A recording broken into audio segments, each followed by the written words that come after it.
Well, old Pfizer responded to Project Veritas's undercover investigation. And I have to say, I didn't see this one coming. Frankly, I would have thought that, Project Veritas, they would just get smeared by the media if it was addressed at all. They would just say, oh, Project Veritas, which is known for doctoring videos. And by doctoring, of course, they mean editing. But considering the media didn't even touch this story, I figured Pfizer themselves certainly wouldn't dignify the Project Veritas expose with any kind of a response. Yet here we are. And in this response, Pfizer, you would expect, maybe they would try and distance themselves from this man in the video. I think his name was Jordan Trishton Walker, or maybe it was Justin Trishton Walker, something like that. It was definitely Trishton Walker. His middle name was Tristan, last name Walker. First name, I believe, started with a J. I think it was Jordan. And this guy is like two levels removed from the CEO. Like his boss's boss reports directly to the CEO. From what I recall, so this guy's pretty high up in the Pfizer hierarchy. Is he top of the line? No, he's not the CEO. They did not honeypot Albert Bourla himself, the horse doctor, but they did get a guy who was in charge of mRNA research. And I have to say, the best part of the whole Project Veritas expose was actually the part 2 of the video, the confrontation itself, which came after the guy said all the incriminating stuff that I already went over a couple days ago about how Pfizer is conducting what they call directed evolution experiments to try and enhance the COVID-19 virus. And after he said all this, the date was over. He was sitting by himself at his table at the pizzeria in New York City. James O'Keefe walks in and says, is this seat taken? And the guy just flies off the handle. It's a fantastic video. James O'Keefe had it on his Twitter. I recommend you all go check it out. But it didn't add anything really of substance, so I'm not going to get into it in detail here. I didn't talk about it yesterday for the same reason. It wasn't really any news. It was just fun, like reality TV type stuff. I mean, the guy, he flipped out. He started throwing things. He was screaming and calling the police because he knew he'd been had.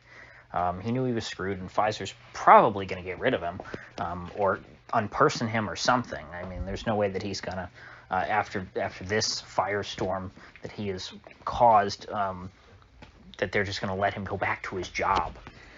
And so in their statement, which I will link in the description, they address and they say, of course we were never doing gain of function. We would never do that. And this directed evolution thing, we weren't doing that either. But there were some few select cases in which we essentially, in a controlled environment, in vitro, and they even describe that for us. That means in a petri dish, talking down to the readers of this statement. They did, change the virus and insert the spike protein from newer variants onto the original virus, i.e. making a chimeric virus themselves, which is actually more than what this guy was alleging. They went even further than what Jordan Trishton Walker confessed to. And they talked about how, this is required by the FDA because we have to keep track of everything we do and make sure that things are, still working and, blah, blah, blah. It's all business as usual. And so after denying in the opening of this statement that they did any of this, they essentially go on for 2 paragraphs admitting to all of that and more. And honestly, I don't understand why they put out the statement. I don't see how it helps them. There's no way that I could really read it. I mean, unless you just can't see through the word salad. I mean, because to me, the point seems pretty clear. They did it. And I even looked, I tried to see, are other people saying the same thing? Because I wanted to, without seeing other people's reactions, I wanted to read this statement. What did I think about it? I didn't want to read people quoting little bits about it. I read the statement. It's not that long. You can go read it yourself. You don't have to take my word for it. That's just what it says. And I went and I saw Robert Malone your trusted doctor, Mr. mRNA. And that was his summary. He said, hey, this thing basically says guilty as charged. That is what Pfizer is saying here. And that's hard for me to believe. Maybe what it is that they're going, hey, we can't hide it anymore, so we're just going to come out and admit it and say, and it's a good thing. Which, that is a part of lying. That's a part of gaslighting. You lie for so long, and when your lies can no longer be maintained, when you can no longer deny the truth, you then admit to what you've been accused of and been denying for so long, only to pivot and say, well, actually, yes, I did it, and it was a good thing. And so you move the goalposts yet again. Instead of just saying, because when you deny it outright, you're not debating over, okay, is this good or is this bad? You're saying, I would never do that. But now that you accept, okay, yeah, I did it, then you move to a new debate. Okay, is this good or is this bad? And now the burden again is on us to argue that it's bad. No, because they would have never, if it was bad, they would have never denied it to begin with. So I think that this is, this Veritas expose has already accomplished more than I would have expected. So I don't know where we go from here as far as this is concerned. I don't know if the whole, I do think that the jab narrative will continue to unravel. I do think that Pfizer as a company, but the other pharmaceutical companies, that they've been aligned with, will also suffer a similar fate. But Pfizer in particular will be increasingly unpopular. Marco Rubio, of all people, has sent an inquiry to Pfizer regarding this Project Veritas video. And so if old Rubio is interested in this, there's going to be quite a few people in Congress, I think, who are going to start looking at this. It won't just be Ron Johnson standing out in the rain all by himself. I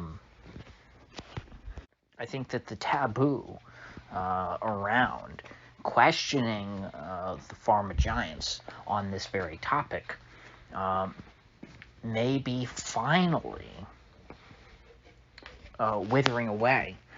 But we still have old Donald Trump himself refusing to get out of the way, refusing to get on the right side of history. And honestly, at this point, I could see the entirety of the mainstream, including, CNN and MSNBC and, Democrat talking points, pivot away from supporting the vaccines and the pharma giants, while Trump still stands out there defending them and claiming them as his accomplishment. And if they want to pivot away from it, they're going to let Trump take all the credit for what he wants. Why? Because then they can pin all the blame on him. Remember, back in 2020, Kamala Harris was already testing this out and saying how, hey, she's not going to take a Trump vaccine and how it's not safe. All of a sudden then, when Biden became president, all of a sudden the vaccines became safe. They pivoted on a dime back then. They can just as easily pivot now and go back to saying that the Trump vaccines were poison and that, the pharma companies worked out a corrupt deal with Trump and that there was gain-of-function research that had been banned by Obama but legalized in 2017 just as Trump was coming into office, and Trump allowed it to go on, and that's how we got the lab leak and all this stuff. Now, they don't have to go that far, but I'm saying that they can, and Trump will own all of it. He will never back down and say, I was wrong at one point in my life, and I'm going to take the right side now. No, he'll continue to defend the wrong position until the day he dies. If he's not going to have at least a moment of self-reflection at the funeral of a friend of his who may have suffered a fate related to the vaccine, we don't know, but that's certainly what her family thinks. I'm of course referring to the BoomerCon sensation duo, Diamond and Silk, half of which, Diamond, died, and her sister Silk seems to think that the jab had something to do with it. Old Trump, all he could do essentially was mock the family and say how he didn't really know them that well and that this funeral was taking too long. And so if he's not even going to have a bit of self-reflection after a personal friend of his dies, he never will. He's going to take this mistake of his to the grave, never admitting it. So, with that said, actually, you know what? One more thing.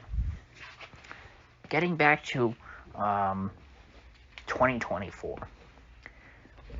This is DeSantis' biggest opening. This is how he will differentiate himself from Trump. I keep waiting for Trump to pivot on the vaccines because it should be such an easy thing, and it would be such an easy thing for DeSantis to exploit. If he doesn't, it looks more and more likely that DeSantis will be able to exploit this weakness of Trump's. And I would expect, after all this, that the Florida grand jury is going to come back with something, certainly, regarding prosecuting Pfizer and Moderna. And DeSantis is going to campaign on that grand jury indictment, particularly if, in the meantime, that indictment turns into convictions. So, with that said, I will see you folks back here. Well, I don't know if I'll be able to do tomorrow. I might skip tomorrow, but tomorrow or Monday.